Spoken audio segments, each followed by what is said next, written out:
Hello my dear students. So in previous lecture we had seen about the magnetic field lines and जैसे मैंने आपको बताया था कि ये चैप्टर में से काफ़ी 60% जितना सिलेबस गवर्नमेंट ने रिड्यूस कर दिया है. So we are not going to that reduced topic. तो हमारा नेक्स्ट टॉपिक जो 5.2.2 है, bar magnet as an equivalent solenoid, ये निकल चुका है.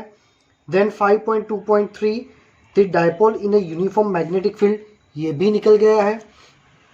एग्जाम्पल 5.1 भी नहीं है, 5.2 नहीं है, 5.3 नहीं है.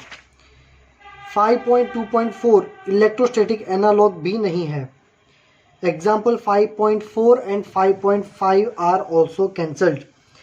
डायरेक्टली स्टार्ट हो रहा है हमारा 5.3 मैग्नेटिज्म एंड गॉस लॉ. सबसे पहले हम देखेंगे Gauss law for magnetic field.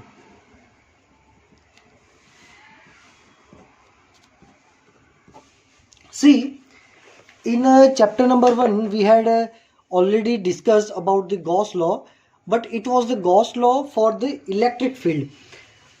Let's say for example there is a plus q and a minus q charge particles, and we know that the electric field lines always starts from the positive and ends into the negative like this. Ready? So what can we say? If I need to find electric field, or let's say I need to find the flux over here. तो suppose कि मुझे ये point P पे flux find करना है और एक यहाँ पे P डैश पे फ्लक्स फाइंड करना है. So to find flux what will I do? मैं यहाँ पे गॉसियन सरफेस इमेजिन करूंगा. This is my Gaussian surface. Ready? So I can say 3 number of field lines entering and going out from the ring. तो हमने पहले chapter में पढ़ा था कि फ्लक्स बेसिकली क्या है. Flux is a phenomena in which the field lines are coming out from the surface. और ये भी हमने पढ़ा था कि किसी भी सरफेस में अगर जितनी फील्ड लाइंस अंदर जाती है उतनी ही फील्ड लाइंस बाहर जाती है तो टोटल फ्लक्स क्या हो जाता है? जीरो. फील्ड लाइंस जहां से बाहर आती है वो फ्लक्स होता है पॉजिटिव, और जहां पे फील्ड लाइंस अंदर आती है वो फ्लक्स होता है नेगेटिव. ये हम चैप्टर 1 को रिवाइज कर रहे हैं. ठीक है, तो यहाँ पे 3 फील्ड लाइंस बाहर आ रही है, मतलब उतना पॉजिटिव फ्लक्स है. वही 3 फील्ड लाइन अंदर जा रही है, उतना ही हमारा नेगेटिव फ्लक्स है. अगर मैं यहाँ पे सेम गॉसियन सरफेस ड्रॉ करता हूं, सो व्हाट कैन आई सी कि गॉसियन सरफेस के अंदर जा रही है 3 लाइन और वही 3 फील्ड लाइंस बाहर भी आ रही है. तो ये केस में हमारा टोटल फ्लक्स होता है 0.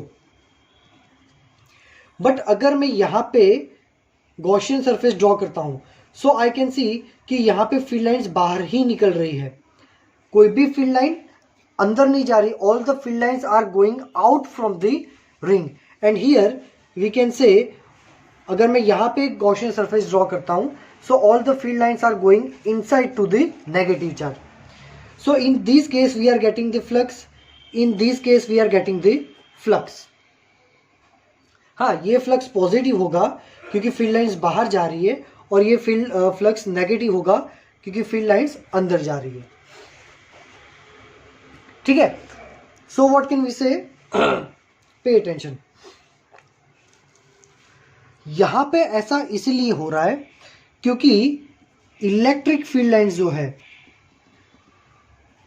electric field lines are not making a circular loop. जो कि हमने प्रीवियस लेक्चर में भी देखा था कि इलेक्ट्रिक फील्ड लाइन जो है सर्कुलर लूप नहीं बनाती. पॉजिटिव में से निकल के नेगेटिव में कंप्लीट हो जाती है. दैट मीन्स यहाँ पे एक स्टार्टिंग पॉइंट और एक एंडिंग पॉइंट है. तो ये स्टार्टिंग पॉइंट और एंडिंग पॉइंट पे ही तुमको फ्लक्स की वैल्यूज मिल रही है. यही गॉस लॉ को अगर मैं मैग्नेटिक फील्ड लाइंस के लिए यूज करूं, तो मुझे पता है कि north pole and south pole field lines north में से निकल के साउथ में और साउथ में से नॉर्थ में जा रही है. like this.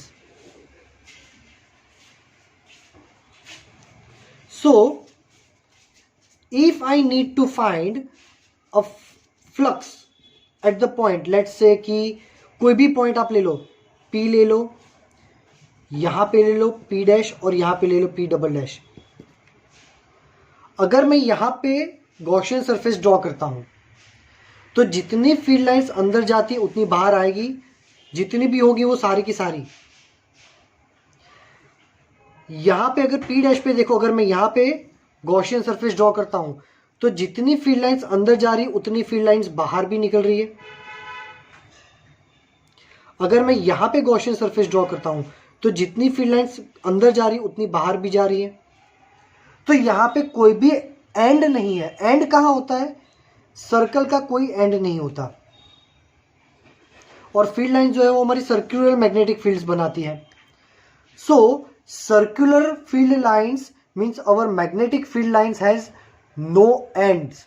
यहां पे उसके कोई एंड नहीं है, ठीक है. बट इलेक्ट्रिक फील्ड लाइंस के एंड थे तो यहां पे हमें फ्लक्स मिलता था. So in the case of magnetic field lines, in the case of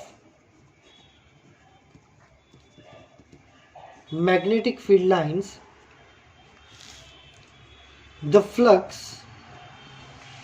is always zero for any point, because magnetic field lines are always making closed loops. वो क्या करती है? ऑलवेज क्लोज लूप बनाती है, इसीलिए, ठीक है.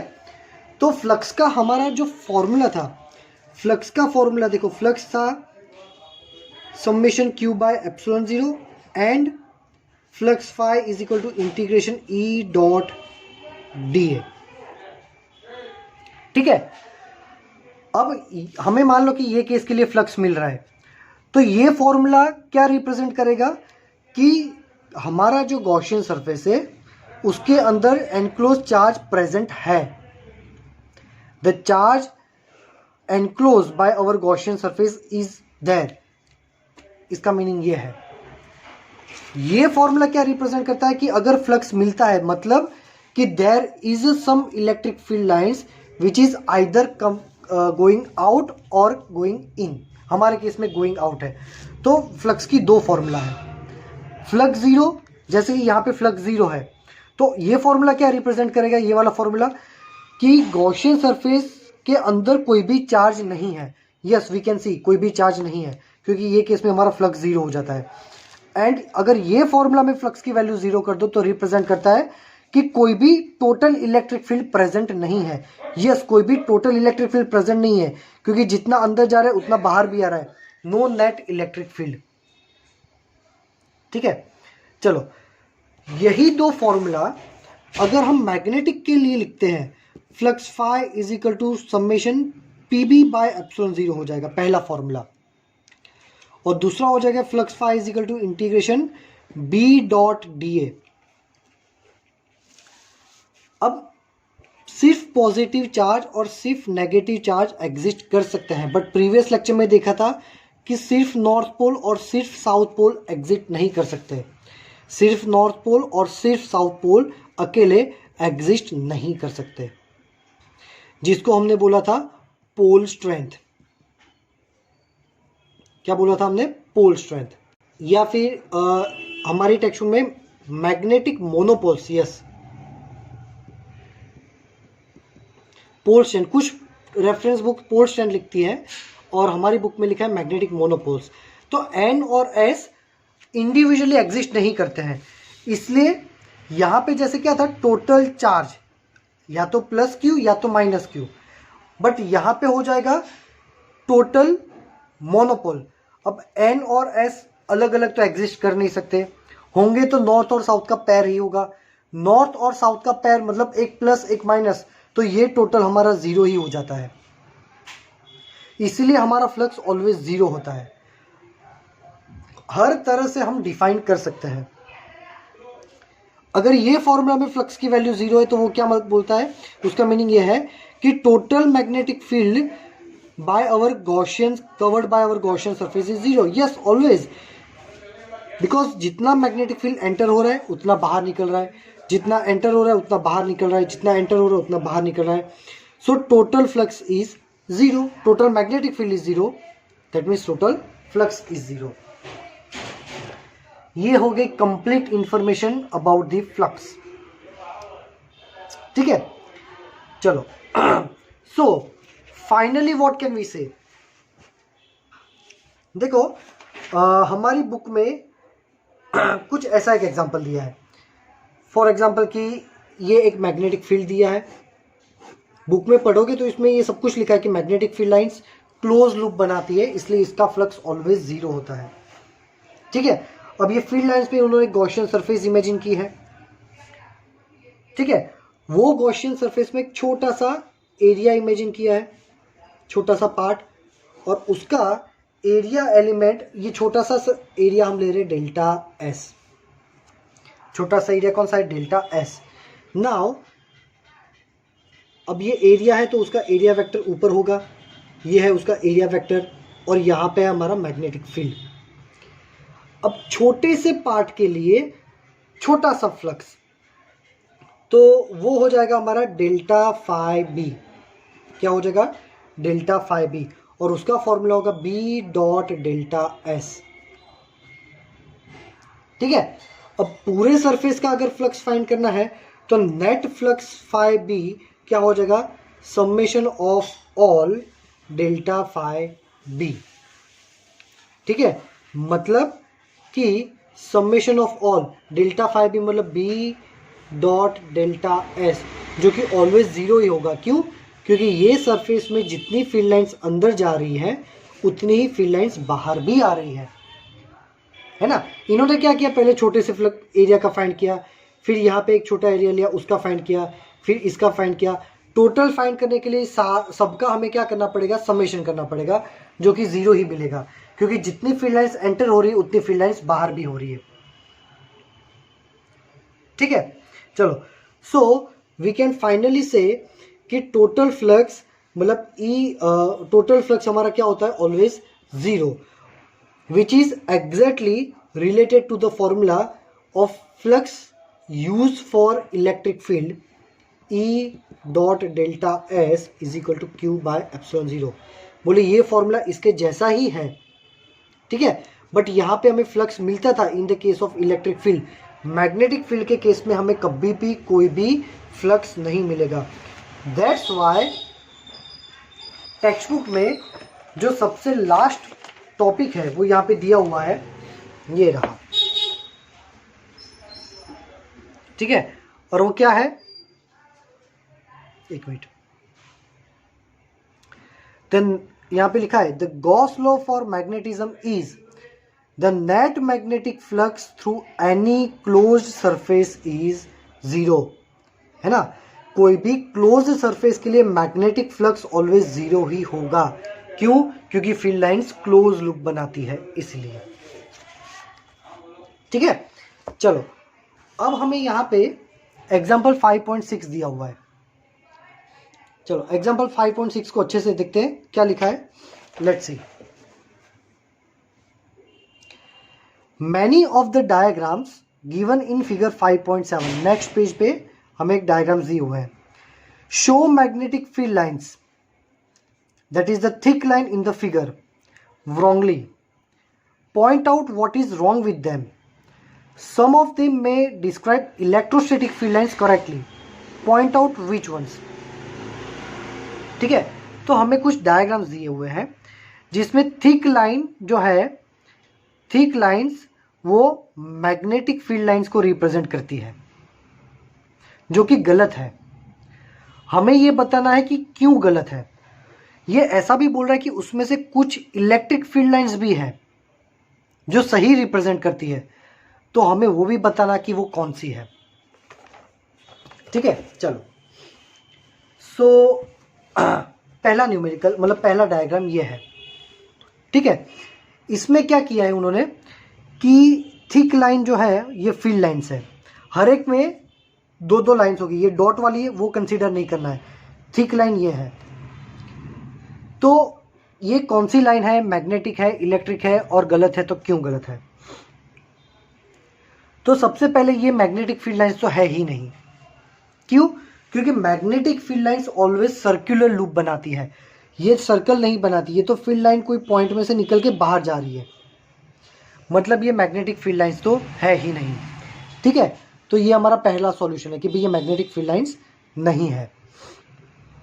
चलो, तो ये क्या हो सकता है? तो पहला लिखा है कि रॉन्ग। रीजन क्या है? कि magnetic field lines can never emanate from a point, मतलब किसी भी एक पॉइंट से वो कभी भी बाहर नहीं निकलती है। Over any close surface the net flux be must be zero. Close surface के लिए मैग्नेटिक फ्लक्स ऑलवेज जीरो होता है, और जीरो मैग्नेटिक फ्लक्स क्या रिप्रेजेंट करता है? कि मैग्नेटिक फील्ड लाइंस सर्कुलर होती है। That is pictorially as many field lines shown seem to enter the surface as the number of field lines leaving it. The field line shown in fact represent the electric field of long positively charged wire. मतलब ये जो field lines है वो किसकी हो सकती है? मैं दिखाता हूँ तुमको ड्रॉ करके। हो सकता है कि एक बहुत ही बड़ा चार्ज वायर होगा और पॉजिटिव चार्ज में से इलेक्ट्रिक फील्ड बाहर निकलते हैं, तो ये शायद इलेक्ट्रिक फील्ड लाइंस ही होंगी। ठीक है, चलो, तो ये जो पहला है वो इलेक्ट्रिक फील्ड लाइंस को रिप्रेजेंट करता है। चलो, अब ये है हमारा सेक्शन नंबर बी, मतलब डायग्राम नंबर बी। तो उसमें देखो, उसमें हमारा इलेक्ट्रिक फील्ड लाइन कैसा हो सकता है? तो यहाँ पे देखो दो टाइप की लाइंस बताइए, एक ब्लू कलर की, एक ब्लैक कलर की। ठीक है, ब्लू कलर की फील्ड लाइंस जो है वो मैग्नेटिक नहीं है। क्यों? पहला, एक तो वो क्लोज लूप नहीं बनाती है, दूसरा हमने क्या पढ़ा था कि फील्ड लाइंस जो है वो एक दूसरे को इंटरसेक्ट नहीं कर सकती। प्रीवियस लेक्चर में हमने देखा था field lines can never intersect each other. यहाँ पे तो बहुत सारी जगह पे इंटरसेक्ट हो रहा है, मतलब ब्लू कलर की जो लाइन है वो मैग्नेटिक फील्ड लाइंस नहीं है। हाँ, ब्लैक कलर की जो लाइन है वो मैग्नेटिक फील्ड लाइंस है, क्योंकि वो सर्कुलर लूप बनाती है। So let's read the point number B. Wrong. Magnetic field lines can never cross each other because otherwise the direction of field lines at the point of intersect is ambiguous. So detail explanation तो मैंने दिया था कि intersect क्यों नहीं कर सकती। ठीक है, there is further error in the figure. क्या है वो error? Magnetostatic field lines can never form close loop around empty space, हमने पढ़ा था। ठीक है, okay. A closed loop with of static magnetic field line must enclose a region across which a current is passing. By contrast, electrostatic field lines can never form closed loop, neither in empty space nor when the loop enclose charges. Okay, अब देखते हैं case number C. This is the kind of diagram. ठीक है, अब इसको analysis करते हैं कि ये क्या है। चलो, तो यहाँ पे जो मैग्नेटिक फील्ड है वो राइट है। Magnetic lines are completely confined within a toroid, मतलब वो जो शेप है वो टॉरॉइड है, जो कि चैप्टर 4 में हमने देख लिया है। Nothing wrong here in the field lines forming the close loop.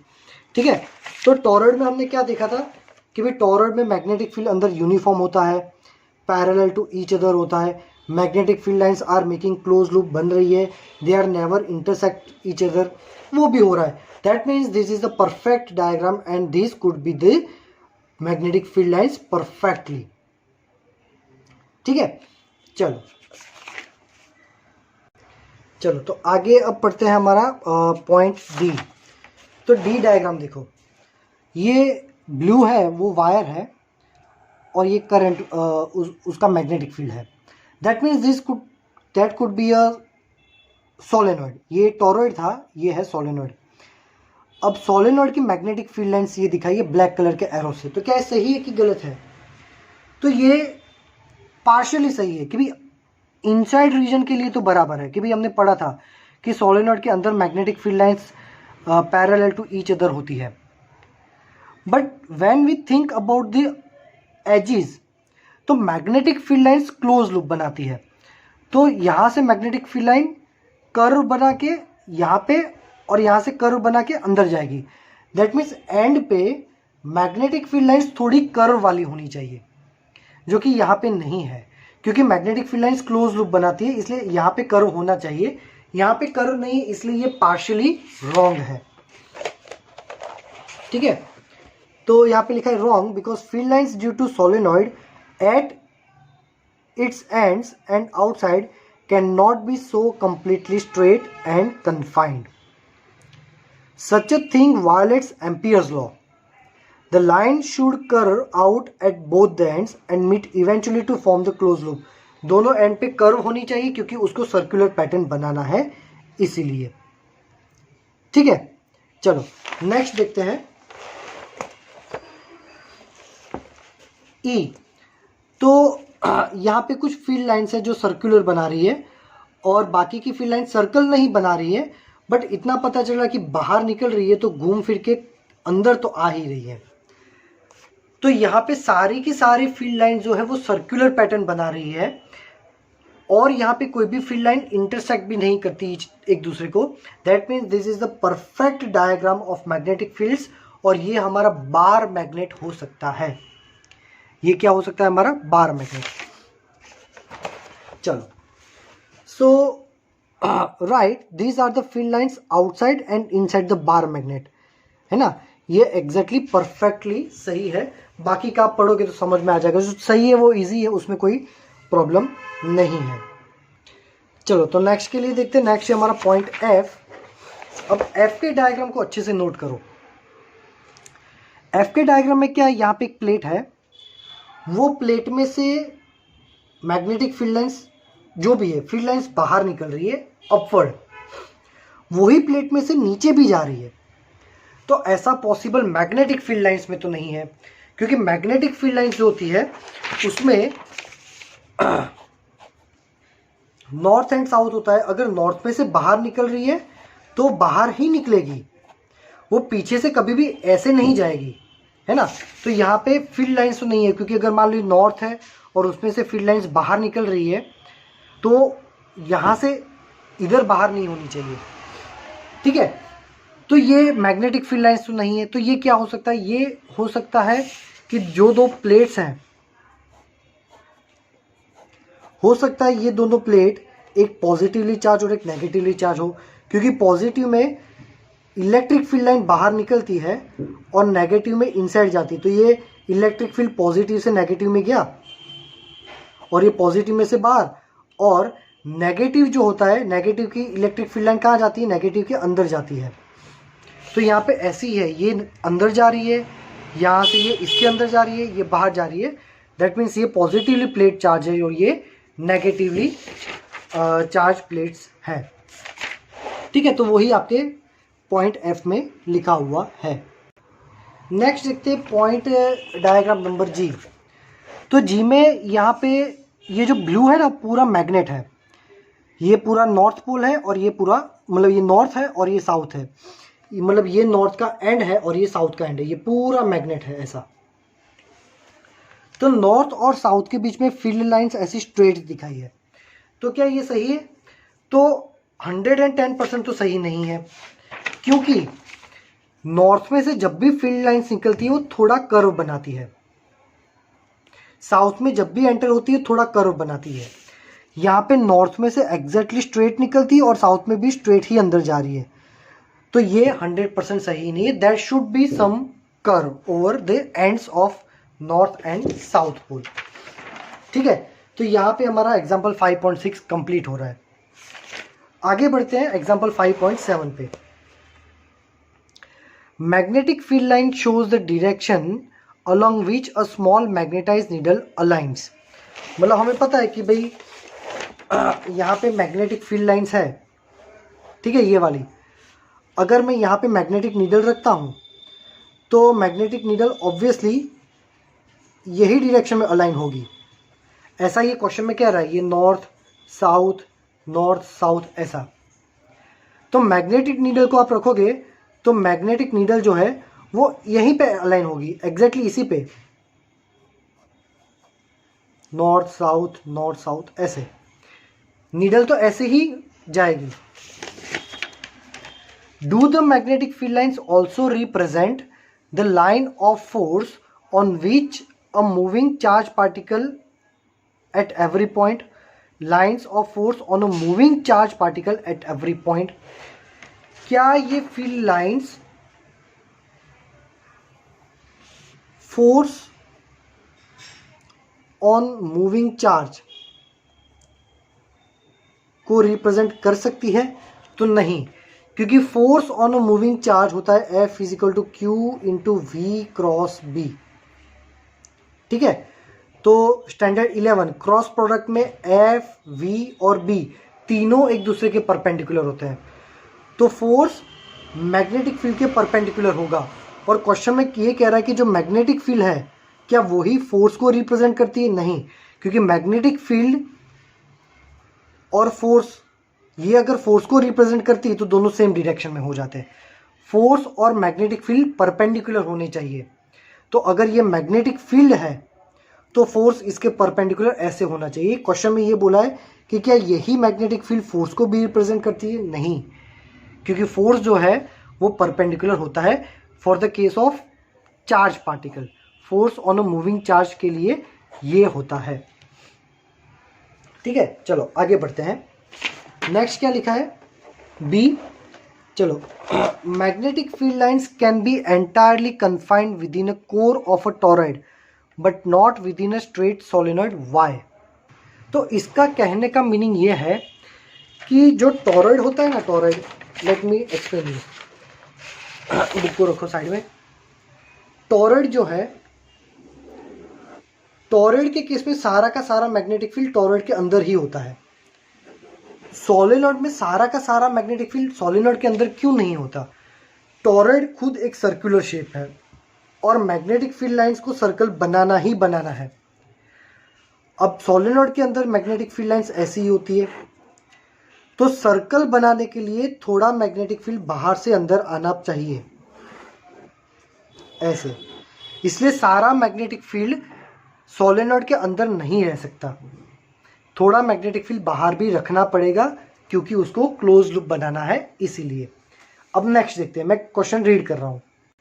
Next ये लिख रहे हैं कि if magnetic monopoles exist how would the Gauss law of magnetism be modified?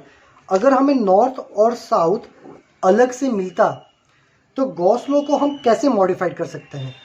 तो गॉस लॉ देखो, अब इलेक्ट्रिक के लिए गॉस लॉ क्या था? Integration E dot D and summation Q by epsilon 0। तो दोनों फ्लक्स है, दोनों को इक्वेट करो तो क्या हो जाता है? E dot D is equal to summation Q by epsilon 0। ये हमारा गॉस लॉ था इलेक्ट्रिक फील्ड के लिए।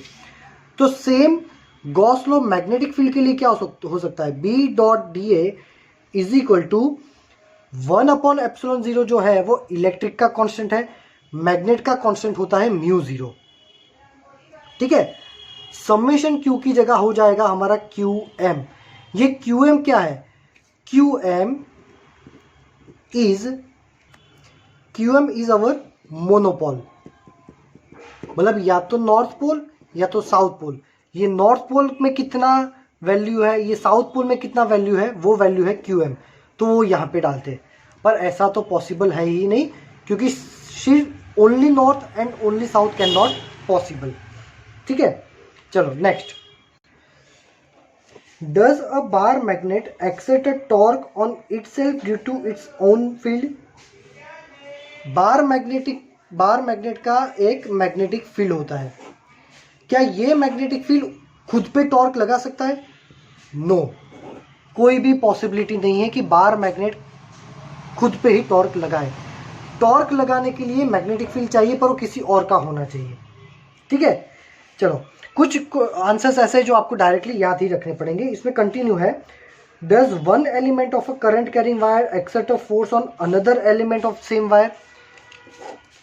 करंट कैरिंग वायर का एक जो पोर्शन है ये, क्या ये पोर्शन उसी वायर के दूसरे कोई पोर्शन पे फोर्स लगा सकता है? तो इसका आंसर आता है यस, ये केस में फोर्स लग सकता है, बट इसका मैग्नेटिक फील्ड उसके खुद पे ही टॉर्क नहीं लगा सकता, ये आपको याद रखना पड़ेगा। नेक्स्ट क्वेश्चन में क्या है कि magnetic field arise due to charge in motion. जब भी कोई चार्ज मोशन करता है तो मैग्नेटिक फील्ड प्रोड्यूस करता है, ये बात हमें पता है। Can a system have a magnetic moments even though its net charge is zero. अगर कोई सिस्टम का टोटल चार्ज जीरो है तो भी क्या वो कुछ मैग्नेटिक मोमेंट प्रोड्यूस कर सकता है? तो आंसर रहेगा कि हाँ, टोटल चार्ज जीरो मतलब कुछ पॉजिटिव और कुछ नेगेटिव चार्जेस, जितने पॉजिटिव उतने नेगेटिव, तो total charge zero.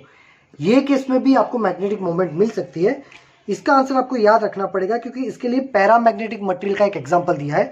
Paramagnetic material पीछे आता है बट वो भी सिलेबस में से निकाल दिया है, तो आप इसको याद रख लेना क्योंकि एग्जाम्पल 5.7 जो है वो हमारे सिलेबस में है। तो आज के लेक्चर में इतना तक ही रखते हैं। अगर ये क्वेश्चन समझ में नहीं आ रहे तो ट्राई करो कि इसको ये दो क्वेश्चन के आंसर रट लो, क्योंकि चैप्टर में से गिन के 2-3 न्यूमेरिकल ही सिलेबस में रखे हैं, पूछेंगे तो वो ये 2-3 में से ही आएंगे। तो हो सकता है तो ये चैप्टर को थोड़ा रट लेना, क्योंकि 60% थ्योरीज निकाल दी है तो मे बी आपको सारे कंसेप्ट पता ना चले। ठीक है, still if you are having any doubt you can ask me in the message section. Thank you very much my dear students.